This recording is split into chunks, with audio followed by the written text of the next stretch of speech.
Teman-teman yang dirahmati Allah Subhanahu wa taala, kita malam ini bahas tentang keep happy. Gimana caranya biar kita selalu tenang menghadapi masalah? Biar tenang ketika kita tahu nilai kita kayaknya anjlok. Biar tenang pas kita tahu judul kita ditolak. Lamaran juga sama di hari yang sama lagi tuh. Pagi judul ditolak, malam lamaran ditolak. Selama Allah gak nolak kita kan masih aman nih. Karena apa yang di sisi Allah lebih baik. Gimana caranya kita biar gak panikan ketika ada masalah. Walaupun sedih, itu fitrah manusia sedih. Cuman ada yang sedihnya wajar, ada yang sedihnya sampai berlarut-larut atau putus asa. Bentuk keputusasaannya macam-macam. Ada yang putus asa dengan bunuh diri. Loncat dari jembatan, ternyata gak meninggal. Gagal bunuh diri gitu kan. Ada yang putus asanya dengan cara ngelakuin perbuatan dosa. Kayak mencuri atau udahlah saya mah gak mau peduli lagi dengan hal haram. Yang penting saya ambil aja semua proyek gitu. Nah ini putus asa. Ada yang putus asa dengan gak mau lagi bertaubat. Dia ngerasa aduh kayaknya saya gak pernah nasuhan nih taubatnya. Taubat ulangi lagi, taubat ulangi lagi.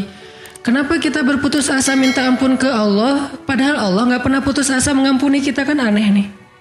Allah tuh gak pernah putus asa mengampuni kita. Gak pernah bosan menerima taubat kita. Allah gak pernah bilang, lo datang ntar pasti besok buat lagi. Enggak. Padahal Allah maha tahu kita mungkin besok masih ngelakuin dosa yang sama. Asal kita datang, Allah langsung terima. Seolah-olah Allah tuh kayak husnuzon banget sama kita. Walaupun pastinya Allah tahu tentang apa yang akan kita lakukan di masa yang akan datang. Ini artinya kenapa seseorang jadi putus asa, jadi berhenti untuk mencoba, jadi tidak lagi berharap apa-apa, jadi pesimis, jadi tidak survive dalam masalah, jadi penuh khawatir menghadapi hidup. Ada masalah dikit kayaknya udah kiamat dunia, padahal kuota habis doang nih. Langsung aduh kuota habis jam 11 malam. Biasanya kan jam 11 itu jam chatting tuh sampai jam 1. Atau jam 11 malam kuota habis padahal tadinya pengen ngebangunin dia. Iya dia gitu kan. Jam 2. Gampang pakai aja kuota doa. Ya Allah bangunkanlah dia. Tiba-tiba dia tetap bangun. Dia bangunin kita akhirnya. Ini bisa aja terjadi. Yang jelas gimana sih cara biar kita keep happy, tetap bahagia walaupun gak bisa jalan-jalan jauh. Tadinya pengen jalan sama teman-teman, ternyata duitnya gak cukup. Kita lihat teman-teman kerjanya traveling aja. Ke Lombok, ke Batu Karas. Kerjaannya keliling aja. Dan kita, pengen juga ngeliat pantai misalnya, ke gunung, touring sama teman-teman. Ternyata, tapi saya gak punya motor, saya gak punya uang, saya gak punya waktu, dan seterusnya. Bisa gak kita tetap bahagia seperti mereka, walaupun gak ngerasain pengalaman-pengalaman asik seperti yang mereka rasain. Gimana caranya biar ketika kita sujud itu sama nyamannya dengan ketika kita tidur di atas pangkuan istri? Belum ya? Gak tahu sih rasanya. Pokoknya tuh keren banget loh. Salah satu yang bikin saya kalau gak bisa tidur itu tipsnya adalah tidur di atas pangkuan istri. Langsung tidur. Cuman masalahnya susah bangun. Nah ini nih, gimana caranya kalau kita sujud rasanya senyaman itu? Gimana caranya? Bukankah kita selama ini mungkin, kita atau saya lah, pas sujud pengen cepat bangun. Gimana caranya sujud gak bangun-bangun?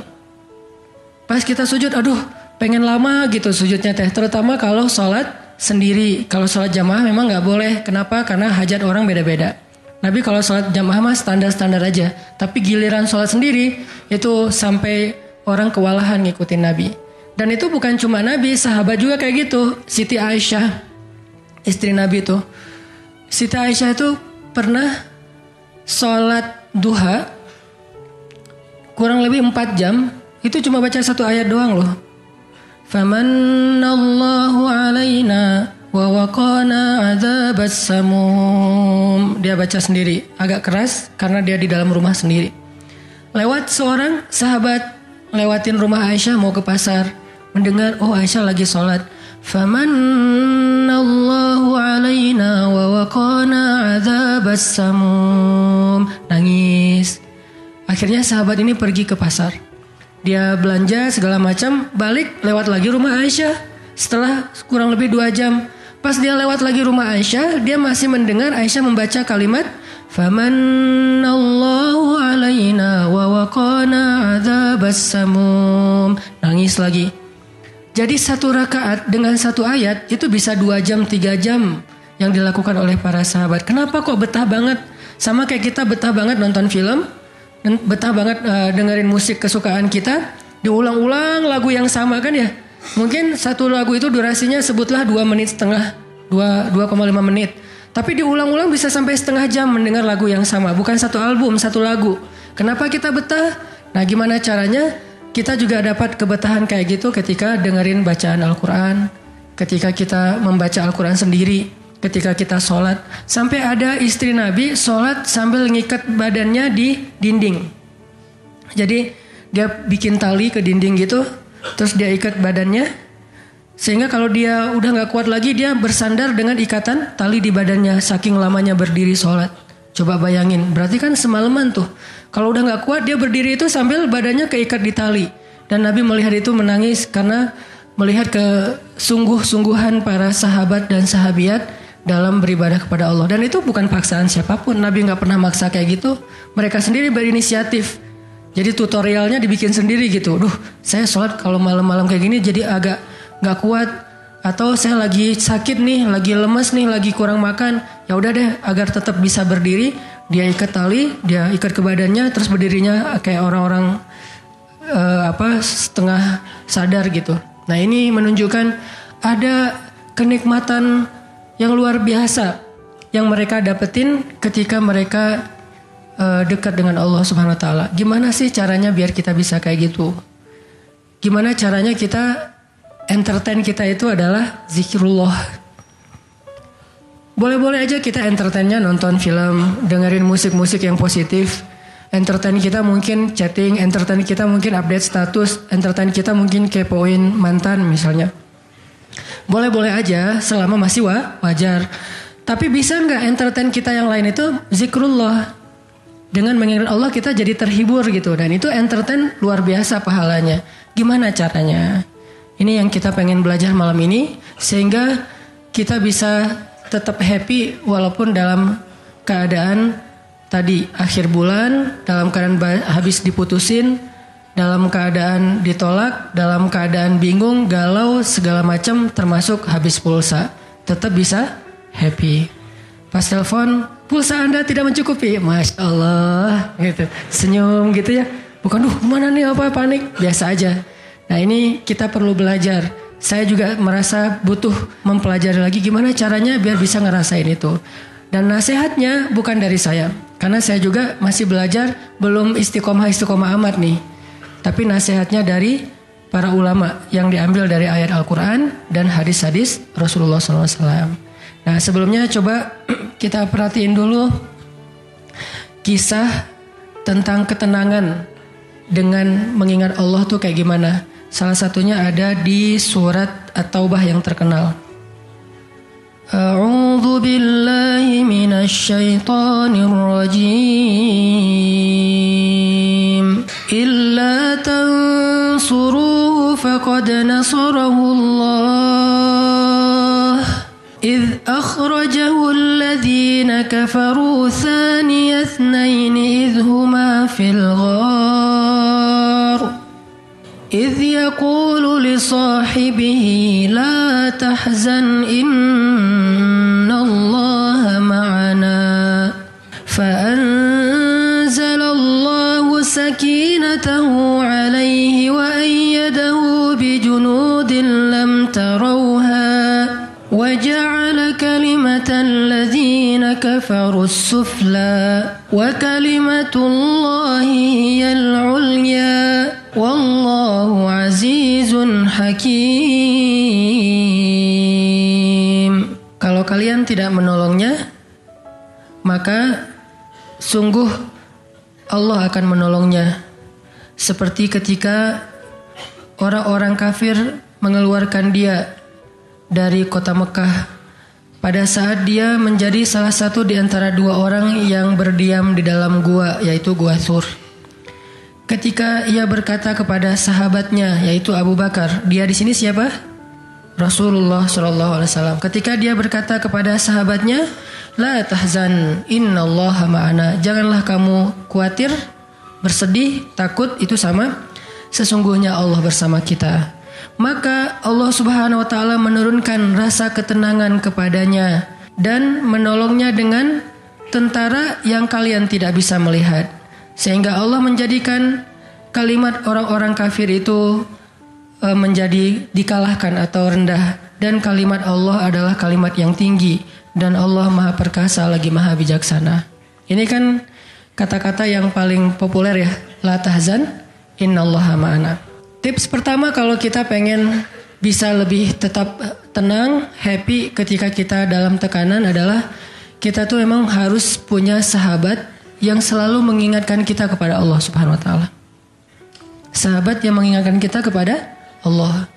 Ini yang terjadi kepada Abu Bakar As-Siddiq.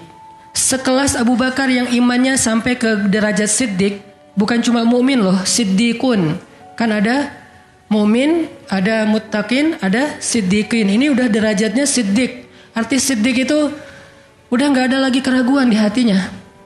Udah nggak ada lagi masalah sedikit pun. Ketika orang-orang ragu, Abu Bakar tetap yakin. Salah satu kasusnya pas Nabi pulang Isra Mi'raj. Nabi bilang bahwa saya baru pulang dari Palestina dan baru naik ke langit semalam. Diberitakan ini kepada orang-orang kafir Quraisy, tapi orang-orang kafir Quraisy nggak percaya. Lalu ketika para sahabat-sahabat lain mendengar, mereka kayak ragu-ragu gitu, bener nggak ya, bener nggak ya? Lalu ketika ditanya kepada Abu Bakar, ya Abu Bakar, lihat tuh teman kamu makin gila aja. Emangnya kenapa, kata Abu Bakar? Dia ngaku-ngaku baru pulang dari dari Palestina. Dia ngaku-ngaku baru pulang dari langit. Katanya Isra dan Mi'raj semalaman, dalam waktu 1 malam. Lalu Abu Bakar bertanya, siapa yang bicara kayak gitu? Dia atau kalian? Kata mereka, Muhammad yang ngomong kayak gitu langsung kepada kami. Kata Abu Bakar, kalau Muhammad yang ngomong kayak gitu, maka benar. Dia nggak mau tanya gimana caranya, berapa lama waktunya, kapan, siapa yang membawa dia. Nggak nanya apapun. Kalau Muhammad yang ngomong, maka itu benar. Ini artinya siddiq, nggak banyak tanya, percaya banget. Kalau ayatnya kayak gitu, udah cukup. Kalau hadisnya kayak gitu, udah cukup. Kalau kata ulama kayak gitu, saya ikut.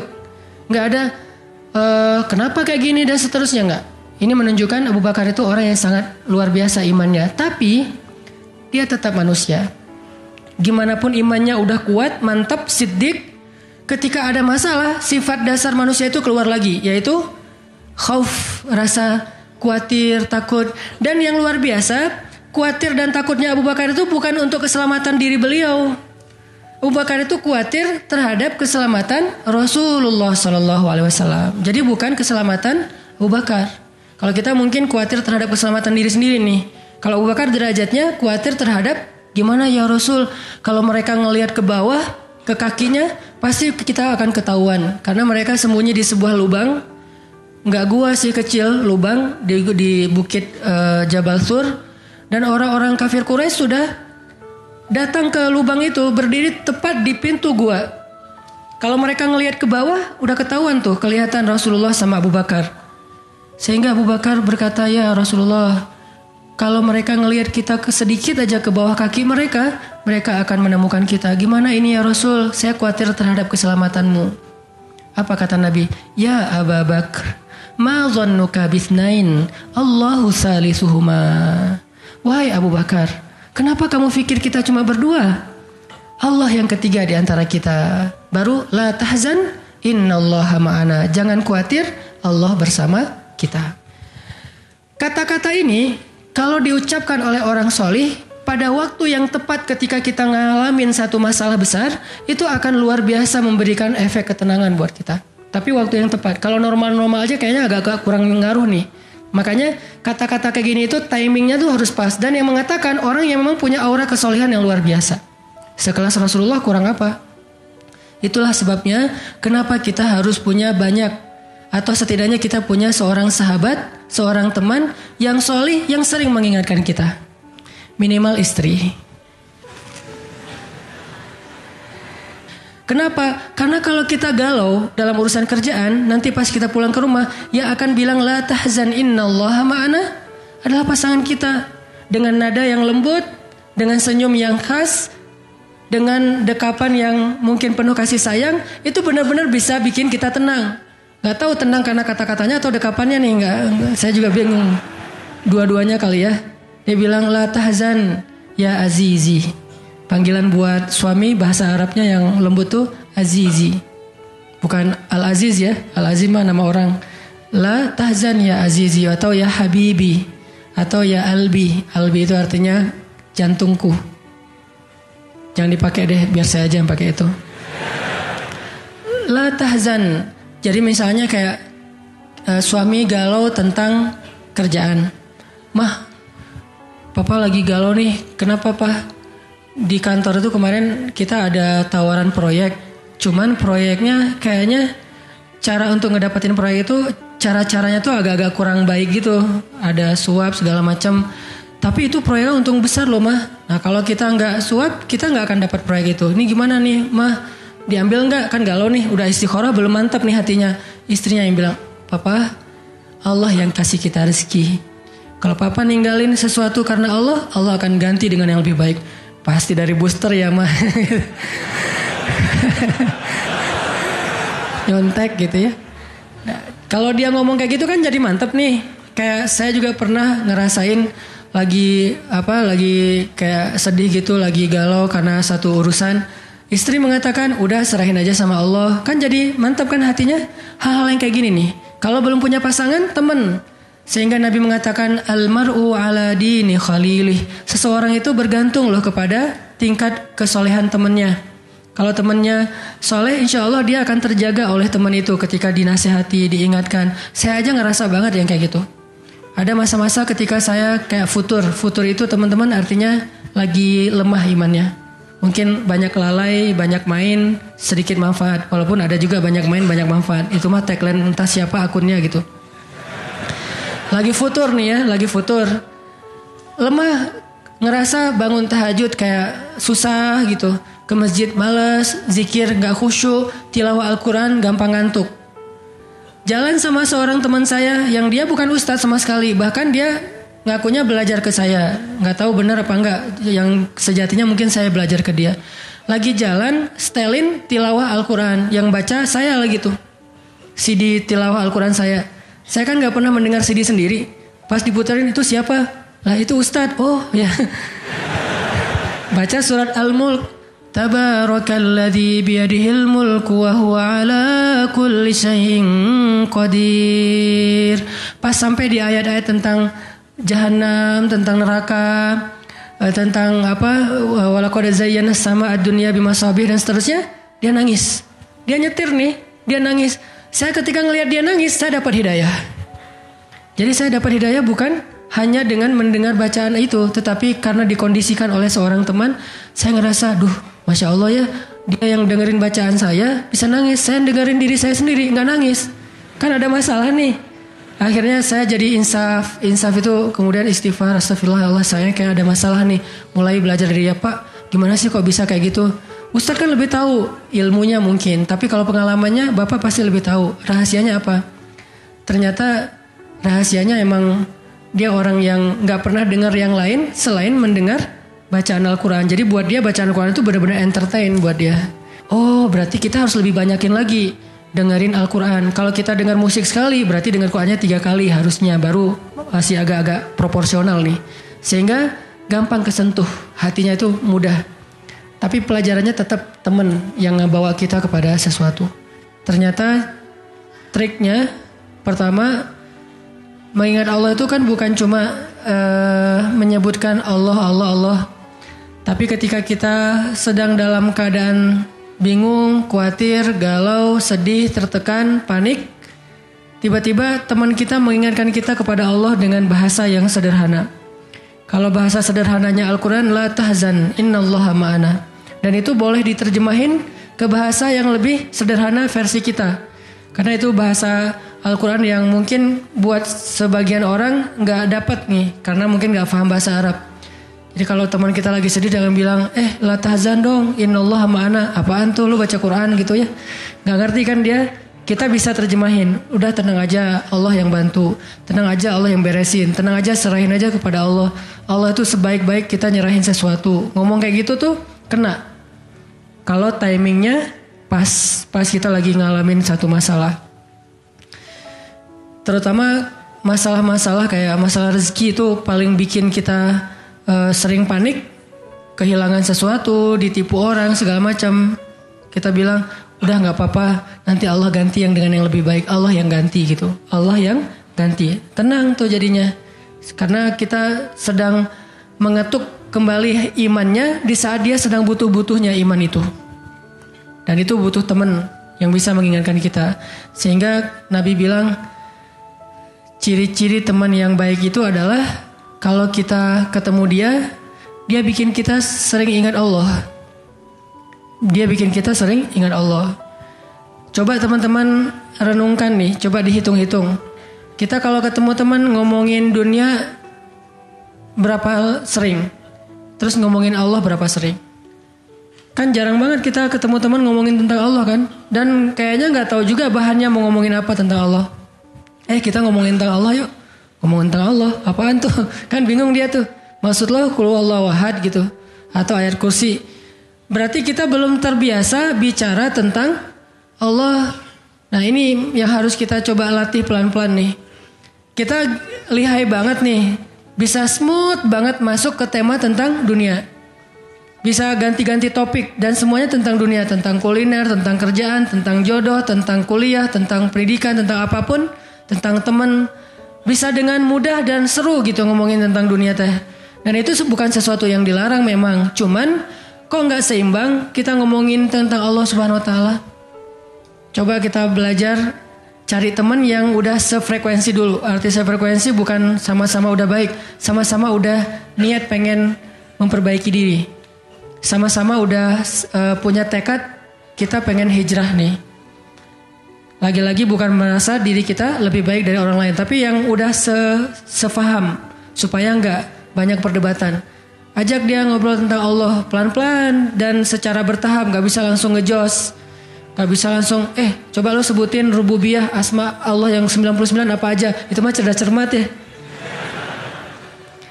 Tapi kita ngomongin Allah tuh baik banget loh kemarin gini. Allah aja yang diomongin. Sehari minimal kita ngomongin Allah itu sekali deh. Dan sekali itu jadi obrolan, bukan cuma mention doang ya. Tapi obrolan gitu, jadi diskusi sekali aja sehari dan gak harus lama, mungkin cuma 5 menit. Kalau kita gak bisa ngelakuin itu secara spontan, gak apa-apa di setting.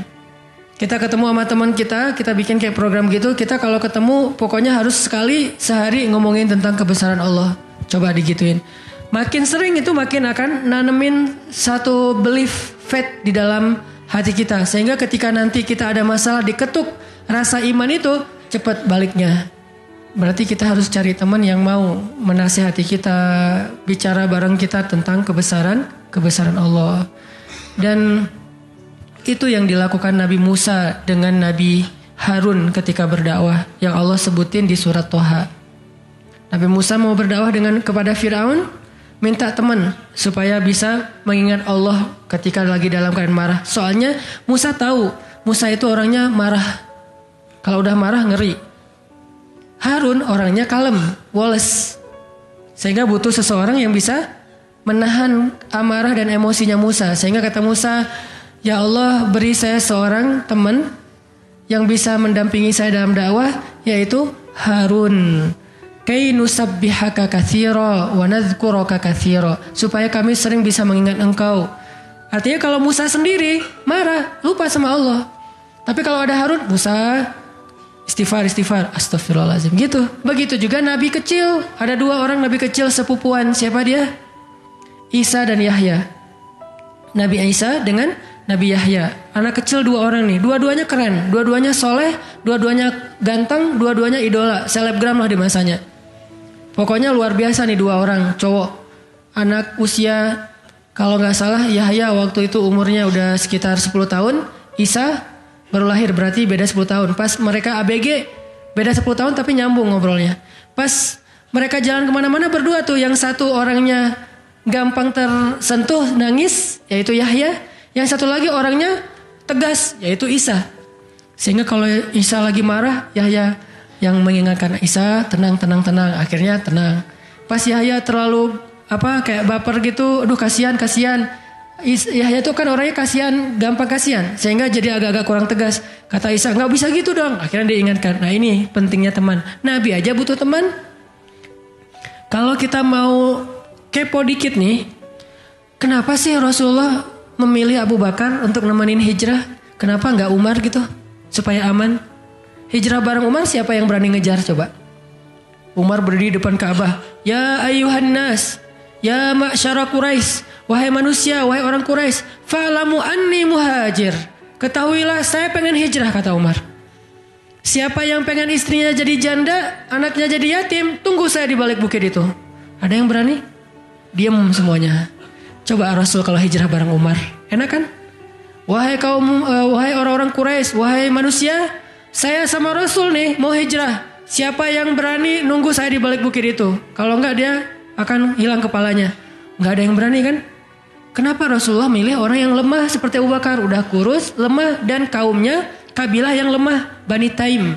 Bani Taim itu lemah kabilahnya. Enggak seperti kabilahnya Umar bin Khattab. Kenapa bukan Umar? Kenapa bukan Hamzah? Hamzah itu pemanahnya para sahabat. Pemanahnya orang-orang Mekah. Dan juga gak ada yang berani sama Hamzah. Hamzah mukul Abu Jahal di depan orang banyak, gak ada yang berani balas. Ketika Abu Jahal mukulin Rasul lagi sholat depan Ka'bah, Nabi lagi sholat digebukin sama Abu Jahal. Dibelain sama Abu Bakar ikut digebukin. Akhirnya wajah Abu Bakar itu gak dikenali lagi saking babak belur. Itu digebukin sama Abu Jahal dan teman-temannya. Ketika Hamzah dengar berita itu, langsung Hamzah pergi ke tempat orang-orang ngumpul. Dicari mana Abu Jahal, dipukulin sama Hamzah sekuat-kuatnya sampai berdarah-darah Abu Jahal. Tapi orang Quraisy nggak ada yang berani balas, saking terpandangnya Hamzah. Kenapa nggak dengan Hamzah, pamannya sendiri? Atau kenapa nggak dengan Utsman gitu, yang kaya raya, yang bisa memberikan fasilitas VIP untuk Rasulullah, naik mobilnya Alphard gitu, nyaman hijrah. Kenapa Abu Bakar yang udah jatuh miskin, fisiknya lemah, kabilahnya tidak dipandang? Kenapa? Karena Abu Bakar itu yang paling solih di antara semua sahabat. Jadi pilihannya kesolihan, bukan kekuatan fisik. Kenapa? Kesolihan itu bisa menutupi kekuatan fisik yang kurang. Kenapa? Allah yang maha kuat. Kesolihan bisa menutupi kurangnya harta. Allah yang maha kaya. Kesolihan bisa menutupi kekurangan dari dukungan kabilah. Allah lebih banyak lagi dukungan dari langit dan bumi. Yang dicari oleh Rasulullah itu adalah teman yang soleh. Ya Abu Bakar, temani saya hijrah. Siap ya Rasulullah. Hasilnya apa? Dikejar-kejar sama orang Quraisy karena mereka gak takut dengan Abu Bakar. Tapi ketika mereka mau ketemu dengan Rasulullah dan Abu Bakar di dalam gua, Allah palingkan wajah mereka dari melihat ke bawah kaki mereka. Allah punya banyak cara. Ada ulama yang bilang bukan cuma dipalingkan, tapi tiba-tiba merpati bikin sarang di situ laba-laba. Walaupun ada perdebatan di antara ulama ini hadisnya sahih atau enggak. Yang jelas, yang pasti nih Allah melindungi mereka dengan banyak cara sehingga nggak bisa ditangkap. Allah yang bertindak. Jadi butuh teman yang soleh. Walaupun nanti kenyataannya teman yang soleh ini malah ditenangkan oleh Rasulullah, bukan Rasulullah ditenangkan oleh dia gitu. Kan nyari teman yang soleh biar bisa menenangkan nih. Ternyata pas ada masalah, Rasul gimana? La tahzan, innallaha ma'ana, tenang, udah beres. Bisa nggak kita coba latihan ini? Kalau kita berteman dengan seseorang, niat kita pengen saling mengingatkan. Wa tawasau bil haq, yaitu mengingatkan tentang Allah. Wa tawasau bis shab. Itu kayak gitu tuh ayatnya. Pertama hak dulu, kedua sabar. Kalau nasihatnya udah benar, insya Allah sabar. Jadi kalau kita pengen menasihati teman kita atau dinasihati oleh teman kita supaya lebih kuat, bisa tough, bisa survive dalam masalah, minta dia menasihati kita al-haq. Dan siapa al-haq? Allah Subhanahu wa taala. Wa tawasau bil haq artinya saling menasihati dengan nama Allah. Udah serahin aja sama Allah. Allah itu maha ini sebutin dengan bahasa sederhana. Langsung sabar jadinya. Langsung lebih kuat, lebih tenang. Itu yang pertama teman-teman. Kita sering berteman dengan orang yang insya Allah dia yakin sama Allah lebih kuat daripada kita. imannya lebih mantap daripada kita. Yang kedua, gimana caranya biar kalau kita menyebut nama Allah, kalau kita sholat, kalau kita berzikir itu jadi lebih tenang gitu, lebih happy. Karena sebetulnya orang mukmin itu bahagianya itu ada di dalam hati. Kalau bahasa Ibnu Taimiyah, surgaku itu di sini. Surga orang mukmin itu di hati. Surga kita itu bukan rumah, surga kita itu bukan mobil, surga kita itu bukan pekerjaan, surga kita itu bukan tempat jalan-jalan, tapi semua itu kebaikan, kesenangan. Cuman surga kita ada di sini. Dan ini kita bawa kemana-mana. Jadi nggak susah menemukan surga teh. Aduh, bete nih kenapa nggak bisa jalan? Bete nih kenapa nggak bisa nonton? Bete nih kenapa nggak bisa nyaman di rumah? Bete nih kenapa gampang bete? Karena surga kita bertempat di sesuatu tempat yang sulit untuk kita jangkau. Harusnya itu jadi hiburan buat kita, bukan surga. Sedangkan surga memang adanya di hati. Ada masalah, Allah lebih kuasa, makhluk tidak kuasa. Ada masalah, kita bilang Allah maha besar, masalah saya kecil dibandingkan Allah. Kalau dibandingkan kita, mungkin kita lebih kecil daripada masalah. Tapi dibandingkan Allah kita, Allah lebih besar. Allahu Akbar. Kita belajar Allah yang maha memelihara. Kita kan dipelihara Allah, terus ngapain kita khawatir? Kalau gitu gak usah ikhtiar, Ustaz. Ikhtiar, tapi jangan libatkan hati. Ikhtiar itu pakai tangan, pakai kaki, pakai tenaga fisik. Hati gak perlu berikhtiar. Hati itu bertawakal. Fisik kita berikhtiar, hati kita bertawakal. Jangan sampai hati kita ikut ikhtiar, ini bahaya nih. Kalau hati kita ikut ikhtiar, berarti kita lebih percaya kepada makhluk daripada Allah. Nanti akan mentok, kalau udah mentok putus asa, itu penyebabnya. Gara-gara hatinya baper dengan ikhtiar. Ketika jalan-jalan ikhtiar itu tertutup, hati kita jadi give up. Nyerah aja deh. Sedangkan kalau hati kita gak ikhtiar, dia cuma tawakal. Jalan tertutup, dia masih bilang, Allah maha kuasa.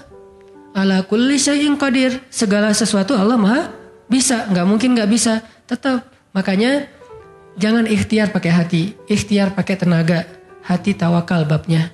Sehingga tawakal itu amal hati. Ikhtiar itu amal fisik. Kan dalam Islam tuh ada amal batin, ada amal zahir ya.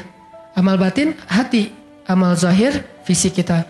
Ikhtiar amal zahir, jangan dicampur dengan amal batin.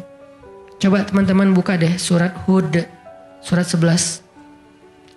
Kalau ragu tentang rezeki baca nih ayat nih. Surat 11, surat Hud ayat 6. Wa ma min dabbatin fil ardi illa 'ala Allahi rizquha wa ya'lamu mustaqarraha wa mustawda'aha kullun fi kitabim mubin. Tidak ada satu hewan melata pun di muka bumi kecuali Allah menjamin rezekinya. Ini amalan hati nih. Ini ayat untuk menguatkan hati kita, bukan menguatkan fisik. Tapi biasanya hati kalau udah kuat, fisik ke bawah. Kan kata Nabi kalau hatinya baik, yang lain ikut baik. Kalau hatinya buruk, yang lain ikut buruk. Jadi kalau hatinya udah give up, pasti fisiknya jadi lemah. Kalau hatinya tough dan masih punya belief ke Allah, masih punya harapan, maka fisiknya juga akan kuat. Wa ma min dabbatin fil ardi illa 'ala Allahi rizquha wa ya'lamu mustaqarraha wa mustawda'aha. Allah tahu di mana rezeki kita disimpan. Allah tahu kemana kita akan membelanjakan rezeki itu.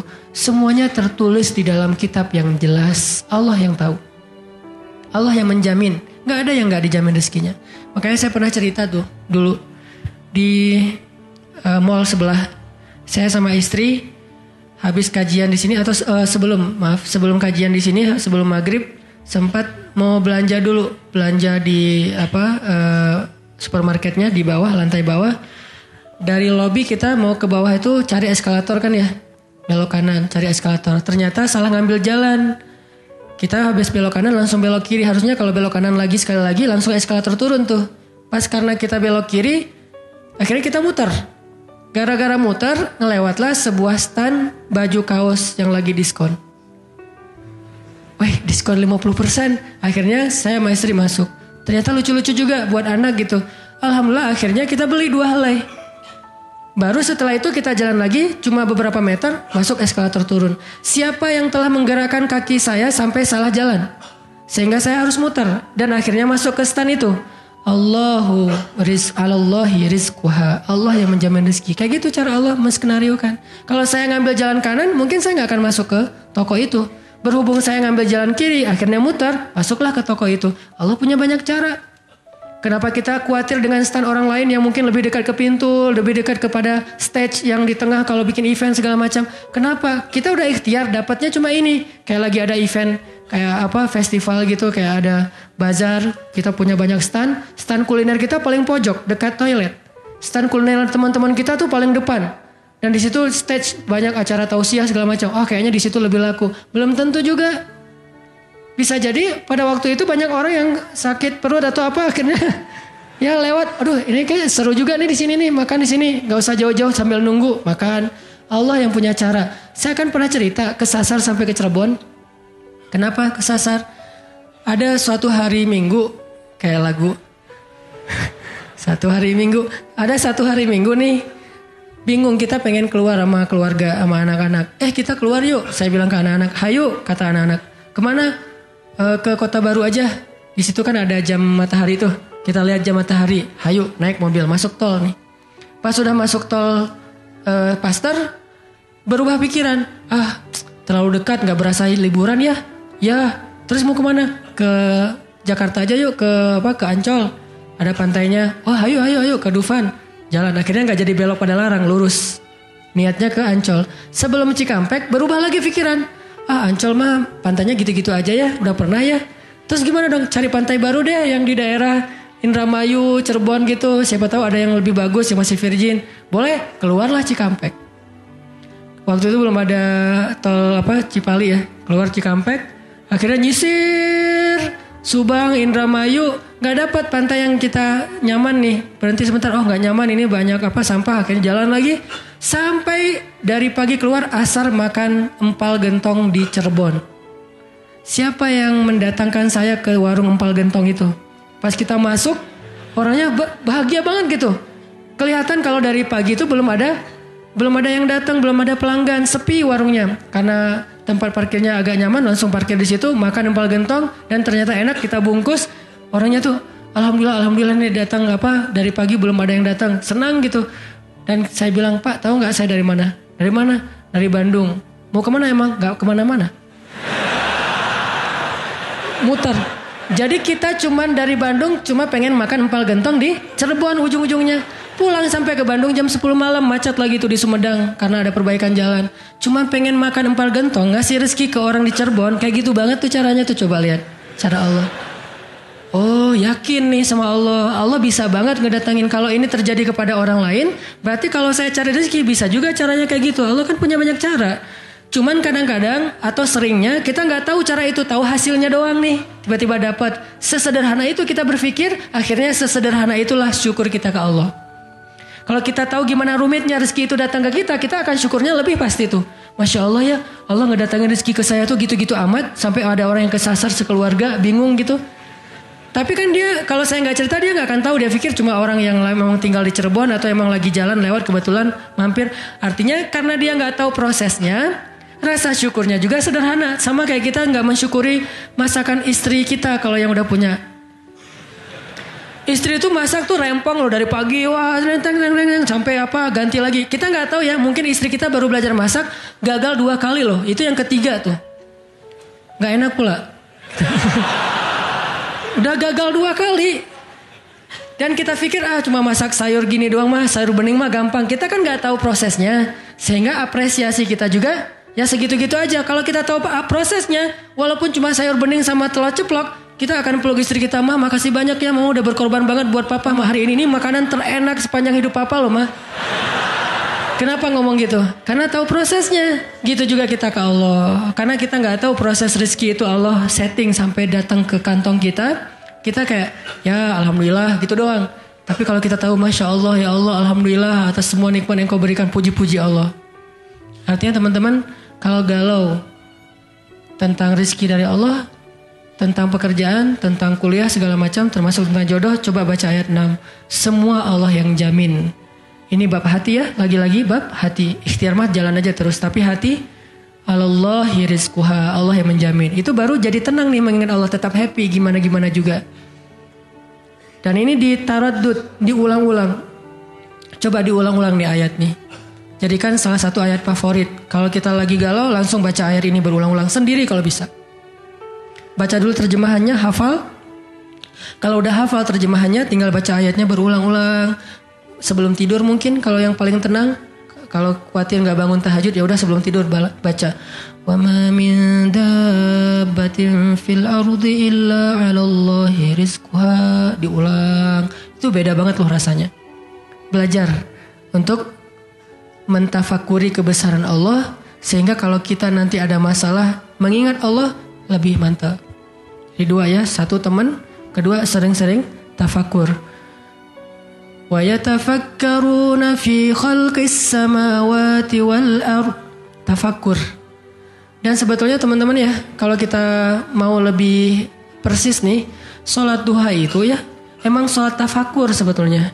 Dulu para sahabat atau para anbiya, sholat duha itu di tempat terbuka.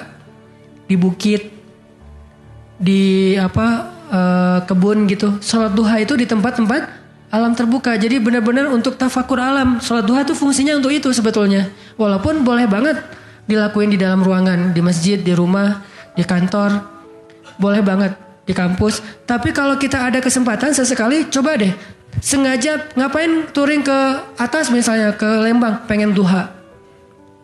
Dan duduk sendiri, jangan berjamaah. Bukan gak boleh, boleh aja sholat sunnah berjamaah. Cuman kali ini kita pengen menyendiri aja berdoa sama Allah. Duduk, ngomong sama Allah. Ya Allah, jangan biarkan saya berputus harapan kepada Engkau. Jangan biarkan saya berputus asa dari rahmat-Mu. Bimbing hati saya ya Allah, tolong saya dalam masalah ini. Engkau maha kuasa. Siapa lagi yang bisa nolong saya selain Engkau? Ngomong kayak gitu sama Allah. Yang romantis, yang akrab gitu. Jangan sampai kita ngomong ke Allah tuh kayak orang gak kenal. Cuman copy paste, Rabbana atina fid dunya hasanah fil akhirati hasanah wa qina azabannar. Amin. Udah kayak gak kenal gitu. Ngomong sama Allah itu akrab. Ngomong ya Allah gimana nih, saya ada masalah kayak gini. Curhat sama Allah. Itu beda loh. Kalau itu kita coba praktekin, saya yakin asal sesuai dengan cara-cara tadi tuh, sendiri, alam terbuka, curhat sama Allah, ingat kebesaran-kebesaran Allah, insyaallah bizikrillahi tatmainnul qulub, tenang banget tuh hati. Saya kadang-kadang mempraktekkan itu walaupun nggak di alam terbuka banget, tapi minimal mencoba untuk menyendiri gitu. Rasulullah kan kalau lagi ada masalah sama keluarganya menyendiri di masjid kan, duduk di mihrab berzikir kepada Allah, ya Allah, Engkau lah yang maha penyabar, saya tidak sabar. Terus curhat sama Allah, kayak anak pulang curhat sama ibu, gimana rasanya? Kan tenang kan?